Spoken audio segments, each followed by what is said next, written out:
What's up, y'all? My name's Andy. This is EPS Garage, and today I'm gonna help make your life a little easier if you've been making these Christmas trees and you struggle putting them together. I've had multiple people ask what jig I use and how to make the jig. I show you how I use my jig in a live video, and I think in the original Christmas tree video I show it in there, but I'm gonna show how I made the jig. It's really simple. I'll show you in that video today. But first, I have been giving out some stickers for free. If you want one of these, all you have to do is send me an envelope. Inside that envelope, put an empty envelope with your address and postage. And when I get that, I'll put a couple stickers in there, send it back to you free of charge.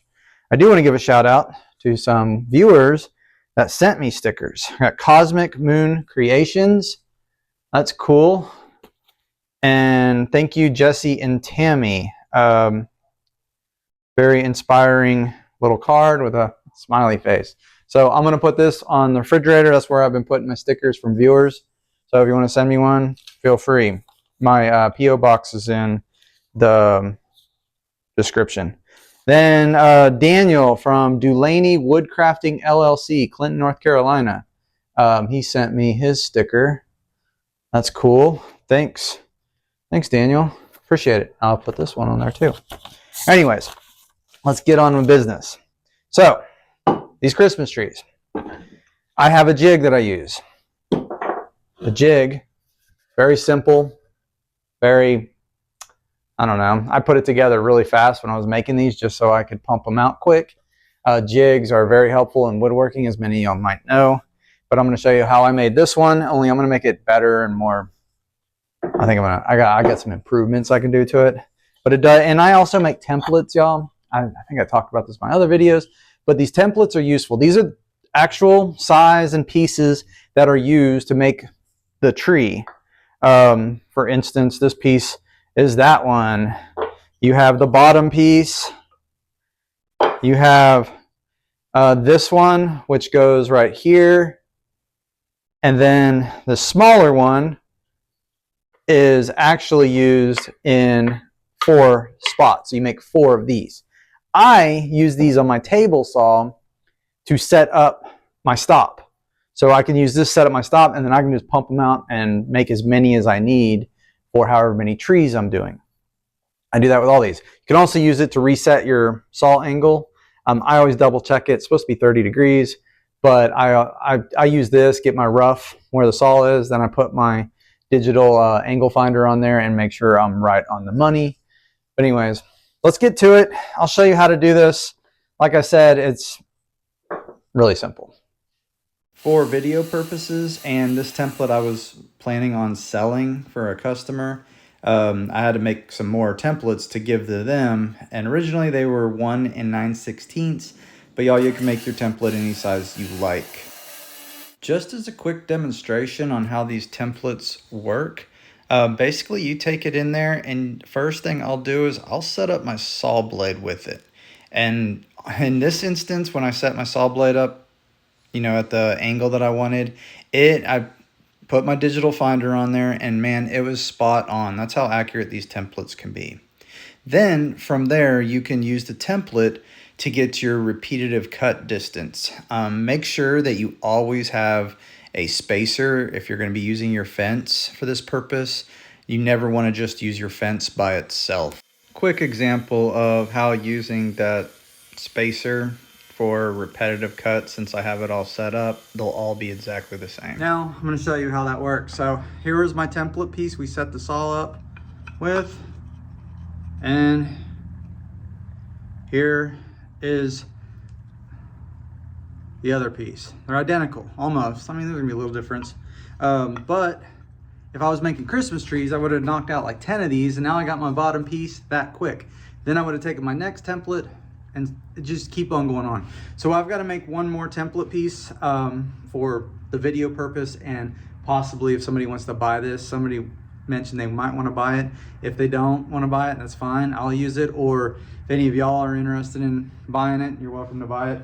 But I'm gonna make that other piece and then we'll move on. Just so that we're crystal clear, I am not going into detail on how to make the trees in this. This is about the jig. The templates are kind of just to show you how they're used and how useful they are.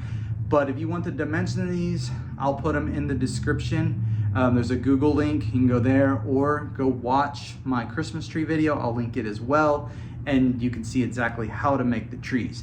This video is about the jig and how to use it and make it and how easy it is to make. Okay, just so we're clear. Using a piece of scrap for my base. Now, this is where you gotta have a Christmas tree. So you're gonna have to build a Christmas tree without a jig, one of them. Get it exactly how you want it. I just happen to have some pre-made. I just took the base off, no biggie. I'll put another base on.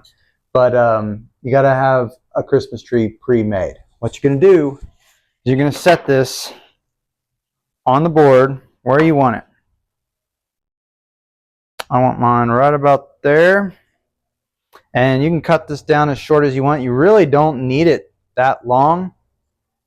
But today I'm going to make this one that long.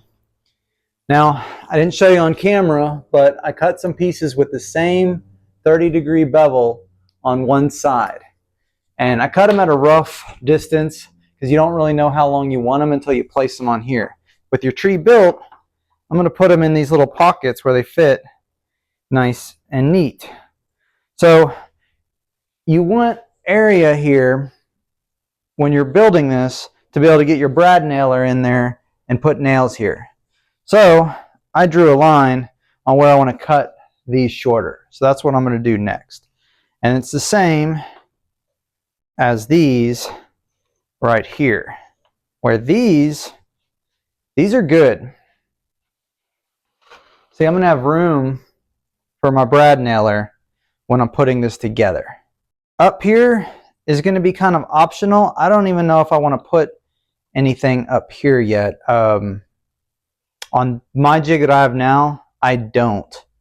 I keep this open, and I'll show you when we build one using the actual jig. So next step is I'm going to cut these down. Cut these pieces a little shorter. You're going to see now I got room for my brad nailer. Plenty of room when I'm clamping this up to get the brad nailer in there and hit this. On the back here, we're going to apply 2 back braces. These will keep the bottom tight. So basically it's going to cradle your tree in there as you build it. I'm going to put some drill holes in here, and we're going to glue and set these. A couple things to note here. One, when you make your tree, the initial tree, make sure it's all level. First tree I didn't, and you can see right here, I have about a 3/8 gap. All my trees that are built are not perfectly square, I guess you could say. So you want to make sure all that is in line before you make your jigs. Whatever your jig is going to be is what your future trees are going to be. Now mine, it's not noticeable on mine. Nobody's ever noticed it or anything like that. But if nobody buys this one, I'll be using this jig. I went ahead and cut my piece, back down a little bit so the top of the tree hangs off. I like to be able to lift it up, and also it's easier if you put it off the table, put your brad nailer in there and get some brad nails. So that's what I'm doing mine. Using the Tight Bond Quick and Thick, some of my favorite stuff, dries clear, y'all, and some screws. I did use some brad nails to pop in there just to kind of hold it in place while I screwed it. But I start with the bottom and then just work my way around the tree with all the little pieces and snug them up against the tree. I will say that pilot holes going through into your baseboard and some countersinking on these holes is important to keep from these small pieces splitting on you. And again, I've verified to make sure that these two were level with each other, unlike my last jig.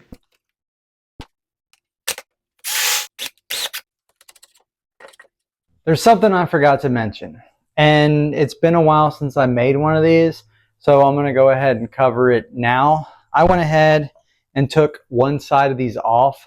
So when you're building this, your material is not always going to be the thickness of the material that you put in there. I mean, as a matter of fact, this one's been sanded, painted, so it's totally different than stock.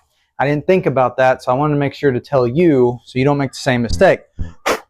When you're building this, go ahead, build one side, build the bottom, build one side, but whenever you're ready to build one of the sides, take you a 16th inch shim or something. Let me put some pressure on that. Take you a 16th inch shim and put it in there between your piece and that. That way,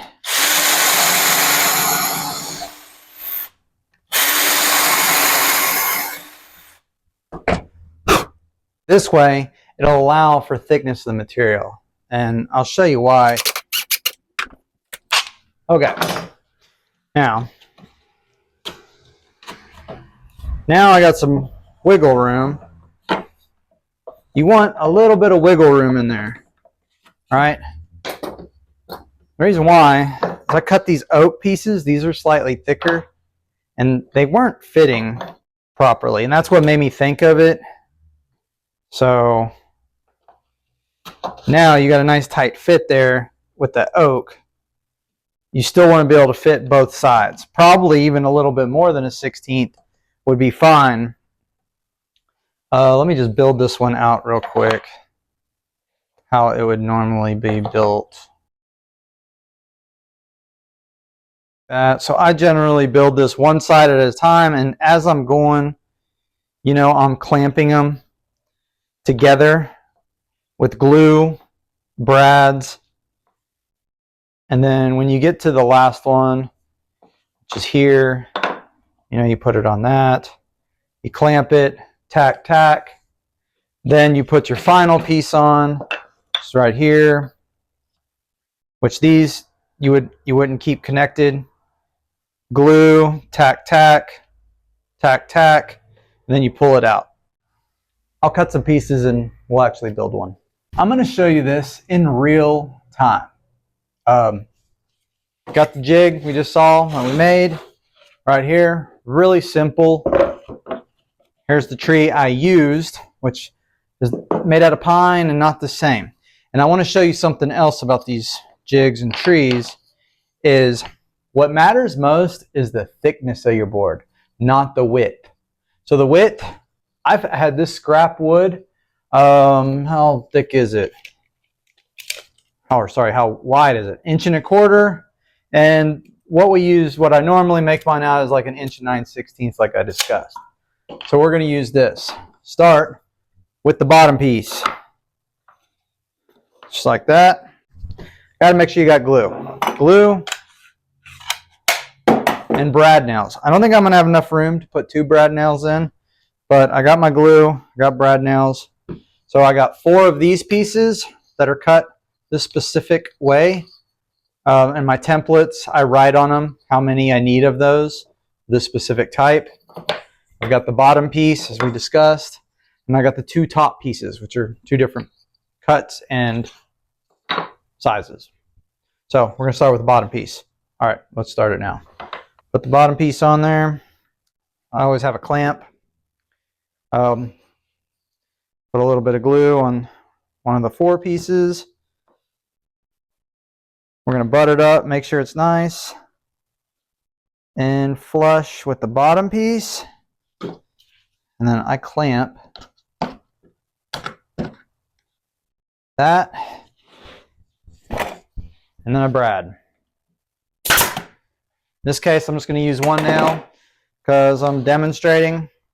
Then I usually go over to the other side. Again, one of the 4 pieces that you cut. Put it in there.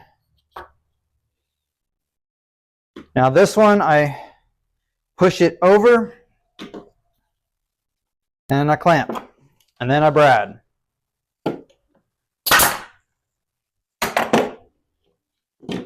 One of the 4 pieces again. And all you do, and the beauty of it is your bottom piece, the angle is going to match your jig because we put that angled piece on there. Do that. Usually put a clamp somewhere on there.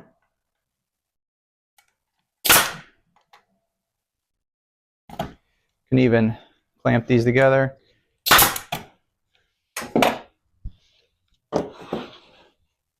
One of the last of the 4 pieces. I like to clamp that one right there. Brad nail it. Almost out of brad nails. All right, now here comes on the top pieces. You have a longer one and a shorter one. I always put the shorter one over here. Doesn't really matter. Put a little bit of glue. Just like that. I clamp it together with jig, like that. Put a brad nail in it. Take that one off. All right, now we're going to take the last piece, which is the top piece, and it's longer because it covers the other side, but still makes an even, slope. Put a little bit of glue. Oh, I always make sure to glue over here too because they're going together. I'm doing this really fast. I normally glue these a little bit more meticulously, I guess you could say. Now I'm going to turn my jig over here. Make sure these are clamped. Put my nail in. And then, very last, I'm going to even up my top. Make sure it's even. And put a nail in it. Done.